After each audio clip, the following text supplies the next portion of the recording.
Hey everyone, it's Satanno. Thanks for tuning in. I'd like to start off this week by thanking everyone who popped by last time to see the initial video log that I put up here. I appreciate all the comments.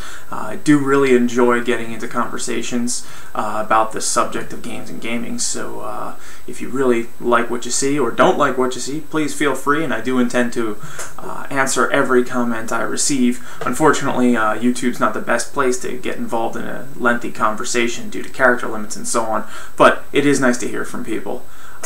As you can see also by my living room here, I made a couple of adjustments. I heard my last one was a little bit difficult to watch, so made some changes, and hopefully it's a little easier on the eyes. Whether or not what I have to say is easier on the ears, I don't know. I also want to let everyone know that I'm well aware that the audio synchronization is very badly off in my first video. As it turns out, apparently it's a known issue for the web camera that I have, so barring any kinds of upgrades or firmware updates for this particular camera, I'm going to have to find some kind of workaround. So I'll be splicing together smaller videos, and hopefully that'll solve the problem. Last week I talked about Mass Effect 3's ending and BioWare's subsequent changing of that ending in response to the gamer appeal. And, well, unfortunately it seems like I didn't quite get my point across, as many people seem to respond to my video as a review of the game rather than talking about the bigger issue of artistic intent and the negative reaction of the gamer base. Well, on an interesting note, at criticaldistance.com, a meta site of various video game blogs across the internet, which I really recommend you check out, was a post by Film Crit Hulk, somebody who I dream of writing such interesting things like he does, who went into a similar discussion, and I'm going to provide that link for you. I really suggest you check it out. He says some really interesting things about that. He's also a really amusing writer. This week I'd like to talk about something which generates a lot of heat across the internet, and that is sexism, racism, and bigotry in gaming, and particularly in online gaming. Some of you may know that I run an English school over here in Tokyo, and well, a couple weeks back, a coworker of mine sent me a message that, hey, we've got this student who wants to learn English specifically to communicate online while he's gaming.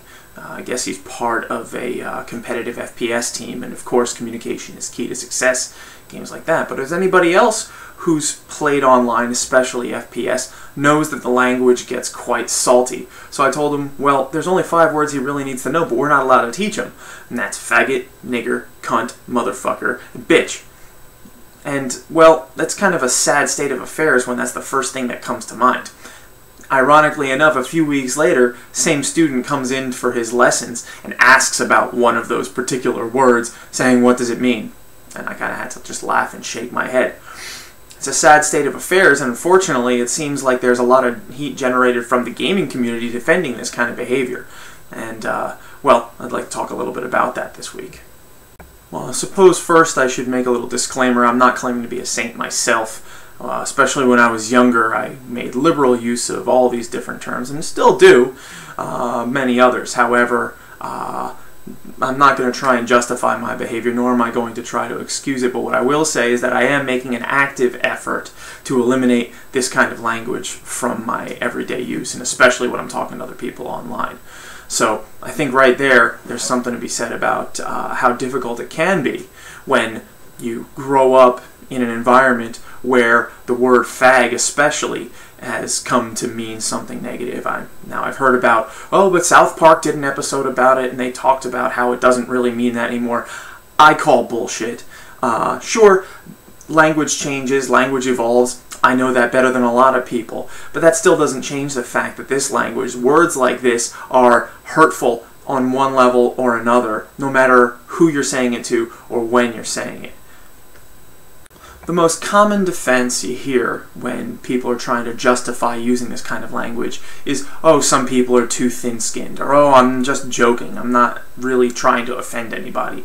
And, well, I mean, simply put, why do you even need to use this kind of language? This is language that has been created to marginalize, demonize, and dehumanize people based on things that they have absolutely no control over. Their sex, their orientation, their race. Is it even necessary? Out of all the words in the English language, which is by far the largest language in the world, you can't find something else that's going to get your point across? And even if it's just an offhand remark or talking trash, you really have to go down that road? I mean, seriously, think about what you're saying and think about why you're saying it. First, it doesn't even have any kind of net benefit. Nobody thinks you're clever for coming up with something like that, and nobody thinks that you're, proving yourself superior in some way. It's just nonsense. Another thing you hear when having this conversation is people claiming the right of free speech. And this is something that's so ridiculous, it's almost not even worth addressing. Free speech means that you can say what you want without fear of reprisal from the government or from authorities. It doesn't give you license to be the world's biggest douchebag. It doesn't mean you can go out and say whatever you want without worrying about the consequences, because there are consequences. And one of the first things that's easy to forget is that on the other end of that microphone, on the other side of that game, there's a person. There's a living, breathing, feeling person. And when you use this kind of loaded language, you're really running the risk of genuinely offending someone. Now, do you actually want to do that? I like to believe, at least in some small way, that not everybody on this planet is a total asshole. But that's what seems to happen more often than not, because it's easy to forget, and I understand that. But you have to be conscious of what you're saying. Everyone knows that it's the anonymity of the internet that enables this kind of behavior. When your name or your face is not connected to your actions, you begin to feel insulated from the consequences. And that really exposes one of the facets of this conversation that I haven't seen explored in other venues. Of course, if anybody has any links or videos to post to me, please do. I'd really like to see what other people have to say. But anyway, my point is that this is cowardly behavior. And that's something that I don't think anybody really wants to feel about themselves. But think about it. You're not going to go down to the bar, you're not going to take a ride on the subway, you're not going to go to a basketball game and use this kind of language. Well, why not? Obviously, someone's going to get angry, and you might even get your ass kicked. You could even be arrested, who knows? Point is, what do you stand to gain, right? You're not being clever, because certainly the kind of boring, unimaginative insults you hear using this kind of language is not really going to, induce any laughter. All you're doing is perpetuating hateful behavior, and in addition to all of this, you're also providing ammunition to these politicians, to these media figures that want to vilify gaming and point at it as the next great evil in contemporary culture. So really, in the end, it's not so much that I'm angry at this kind of behavior, although there is a certain measure of that, but really it's just sad. I mean, it's pitiable that some people need to resort to this kind of language in order to express their frustration. And I think that if enough people stand up and speak out against this kind of behavior, eventually we can change this sort of thing. I'd like to draw some attention to a site which unfortunately has been hacked and taken down by the same kind of people. It's called Gamers Against Bigotry, and I'll provide the link here. There's also a really interesting article about this website on thenewstatesman.com written by Helen Lewis. I'll provide that link as well, talking about what they do. Basically, the stance is you sign this pledge and it says, I'm not going to use this kind of hateful language because I'm a considerate individual and I want to try to elevate this medium. So I really suggest, if you're interested in this and you want to try to help change the nature of online culture, please go there, sign the petition, check it out, and support this kind of movement.